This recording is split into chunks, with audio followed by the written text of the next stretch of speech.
everyone. We are going to be talking about lowballers and what sold on Closet Clear Out.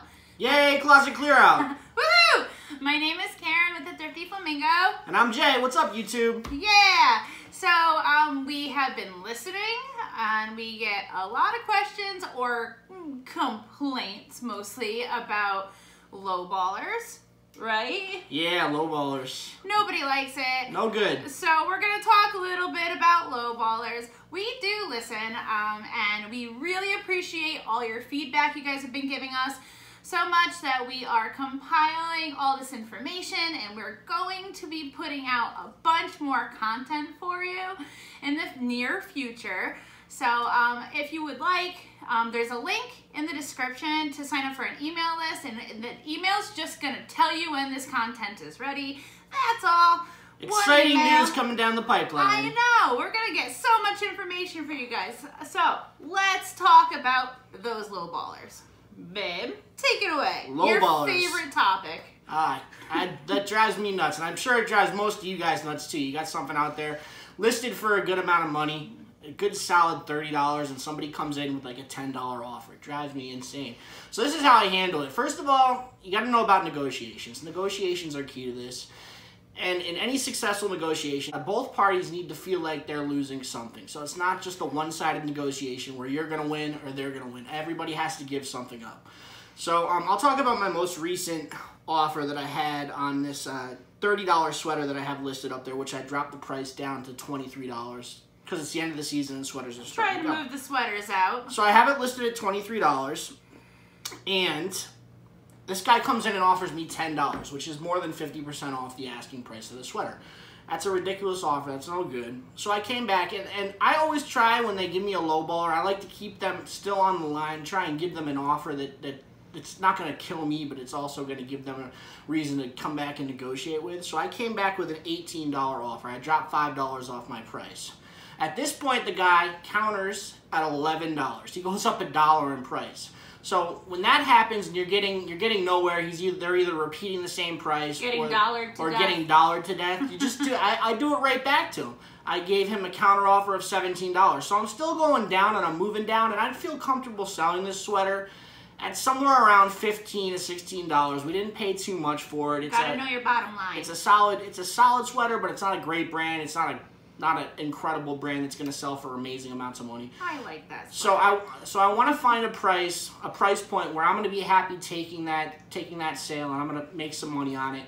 And I want to get to that price point. So that's the goal, moving the offers to that point where you're gonna feel like you're gonna be able to take that offer. So it's just the key is negotiation. You just have some patience with them. They're going to give you offers. Sometimes they're not going to buy it all. You just can't meet with a price, and that's not the end of the world because somebody else is going to come along and buy it eventually.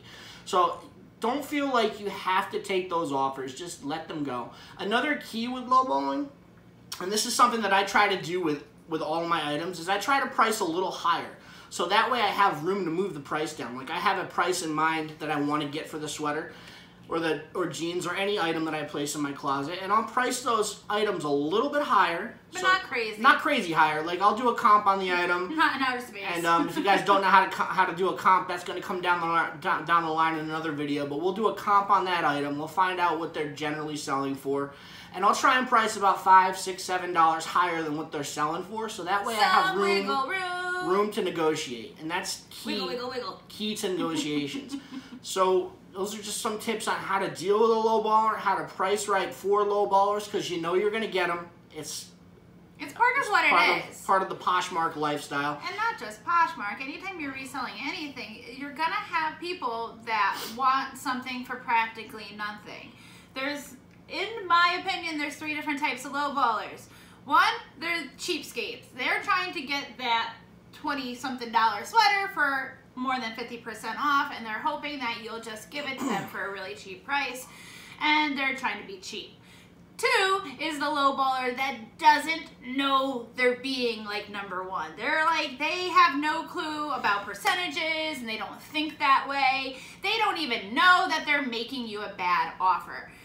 3, they might just only have $10 and the cost of shipping, and they're like, fingers crossed, maybe I can get it, this is all I have. So you can't kind of look at every single lowballer as being some grimy person, and this person, they just don't know, because you don't know what kind of lowballer it is. But it doesn't hurt. You have to kind of barter with them. You have to put your offers in there with them. You're gonna get lowballers. They're gonna come. It's part of life. It's gonna happen. Don't feel like you have to take everybody's offer right away. I mean, that's what the negotiation is all about. Try and become as comfortable as you can with haggling a price down. If you can do it in person, if you can do it in real life, you can do it online. So you're also going to have those people that when you put out a counter offer, crickets.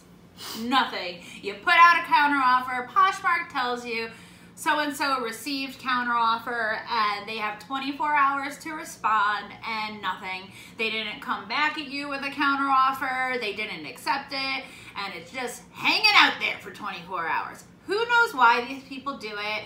You know, maybe they're sitting on it and they're thinking about it. Maybe they don't know they can decline or counter offer. Maybe they lost interest.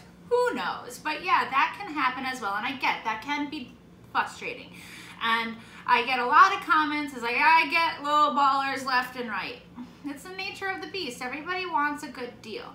And I wish I could have told you something better about it. Last tip, no remorse, okay? Like, I've been there, especially in the past, where I've countered or I've declined or they've declined, and then I start thinking about it. Oh, it was only $6. Maybe I should have taken it. I've done that too. You know, and I start thinking about something that I can't control anymore. It's already in the past. It's already over and done with. I still have the item. I didn't sell it. And then I start second guessing my decision. Don't do that. No remorse. You know, this is your business. This is your item to sell. Know your bottom line. And be okay with that, you know. Don't second guess yourself. It's quite all right, you know. Just focus on the future and moving forward with that item. Don't think about what happened in the past with that item. I am on my sold. Everything from Closet Clear Out has already shipped. So my very first sale on the morning of Saturday, I didn't even touch. I didn't even drop prices. I sold these Adriana Goldschmied midi rise legging jeans for $30. Now, if you have watched my Closet Clear Out video, I do like to put a little down arrow with the original price. I think it helps people really see what the price was, and then they can kind of compare it what it is now, because nobody remembers. Nobody remembers that I had this J. Crew jacket at $32. They're just seeing that now it's $28. So I think it really does help. My opinion, it works for me. So I did one price drop on that, and it sold pretty much by the time I was done sharing my whole closet. Next one I sold, Old Navy Rockstar Distressed Skinny Jeans. I usually don't pick up Old Navy or many of the mall brand jeans, except this I got at the bins. I got it for under $1, and it was plus size, distressed, skinny, and it was under $1, so I did one price drop, as you see, sold it 16 bucks.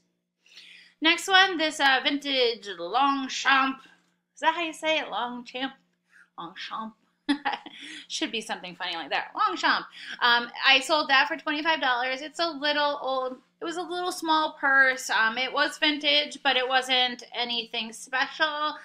I didn't do a price drop on it. That just happened while I was sharing my closet, and I got that sale. Same thing with the AG Angelina Bootcut Petite. Now, AG jeans, I usually try to aim for at least $30, if not $35 plus. The reason why they were marked at $25 is because they were petite. I usually don't pick up petite jeans. It's a smaller market. Yes, there's shorties out there, but I don't usually pick it up. So I usually price my petite stuff a little lower in hopes that it like moves, and it did. It flipped. Next thing I sold was a bundle. Not a big bundle, just $25, but it was two small things. It was a little shirt and a sports bra. 25 bucks, and it was in the smallest little package, easiest thing to ship. Next one, $38 down to $25. When I do the little down arrows, I put my original price that I had originally priced it at. So back in the beginning or middle of winter when I first put this sweater up, it was at $38. Now, when I went to price drop, it wasn't at 38. I'm not exactly lying. I'm just saying that I had this at 38 and now it's at 25. It looks a little better, and it's not lying. I did originally have it at 38, and it looks like such a great savings to go from 38 to 25. You'll see a few of them that are like that. So 25 after Poshmark fees, I make 20 bucks. Next one, Ray-Ban Wayfarers. This was not price dropped whatsoever. This was an offer. This was a good offer. I had them at 82. She offered me 75. I accepted right away. Smallest little package, easy to ship, out the door. Getting more into my lovable denim that I love so much. Originally, I had the 7 for All Mankind Roxanne's at 46. When I went to price drop them, I believe they were already at 36. So my original price was 46, and then I had them at 36. That little price range I like to get for my denim. And I sold them for 30. I love to sell jeans at the door for at least 30. Next one, Madewell High Riser Skinny Jeans Dusty Wash. Originally had them at 63. I was getting a lot of likes. Madewell, I get a lot of likes on really quick, especially with their pants. But if it's a tiny bit too high, people won't bite. They'll like, but they won't bite. So I had reduced that to 55, and I took the 45 on it. Next one was a bundle. No price drops on either of these things. The sweater I had just posted last week, and I was like, oh, I don't want to put a sweater. It's like the end of the season, but I listed it anyway, a Free People sweater, and there was a pair of jeans in there. 2 items out the door, 50 bucks. Woo! Now, here you see almost 50%. So current Elliott, the ankle skinny and loved. When I have originally priced these, I priced them at 60. Current Elliott does for me sell a little bit higher. I usually get like 45 to 50 for them, in that range. But like my husband was saying before, we price a tiny bit higher to allow for wiggle room. But I was getting like no action on them. They're skinny jeans. They're a smaller size, but I didn't know why. So I had adjusted my price down to 50, getting a few more likes, but nothing was happening. So throughout the time I had them down to 42. So I did 2 price drops with them and sold them for 30. Next one, Hudson Scott Collins Skinny Jeans, Vice Versa Loved. I priced, even though these are used, I did price them a little higher for Hudson jeans because they were a little unique. They had like the front part of them were blue with little splatter dots, like kind of like leopard print. I guess that's what the Vice Versa is. The back was solid black. So I was like trying to go on the fact that they were size 32, a larger size, a designer denim, and a really funky pattern. And not much happened. So I had them at 50 when Closet Clear Out started happening. This one, when I first listed this Nicole Miller dress, I had no comps on it whatsoever. I didn't know how to price it. It's a really pretty dress. It was just really an odd dress, I guess. And when the Closet Clear Out happened, I had it at 32. I had price dropped to, I believe it was like either 26 or 24, and she offered me 20, and I took it because I'm sick of looking at the thing. I've had it for quite some time. It's been through multiple relists. I've tried putting it on a mannequin. I've tried putting it on a dress form. That one's a flat lay.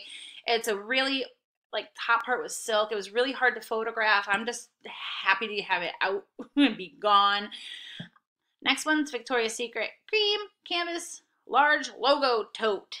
Yeah, it was missing a piece. It has this little, like, chain piece on it. So I did have it at 18. Originally, when Closet Clear Out started, I had it at 15, so I sold it for 10. All right, there you have it. You know, we talked about those lowballers, and I showed you what horrible lowballers. Oh, the lowballers, and what happened with Closet Clear Out now that this private offer to likers has happened. I hope you really enjoyed this video. If you have, we would really appreciate if you give us a thumbs up. And if you haven't already, we would also really appreciate if you subscribe to our channel. And don't forget to click on that link in the description and add your email to get on our mailing list and to stay tuned for those exciting new video content coming down in the near future, the very near future. All right, take care, everybody. Have a great one.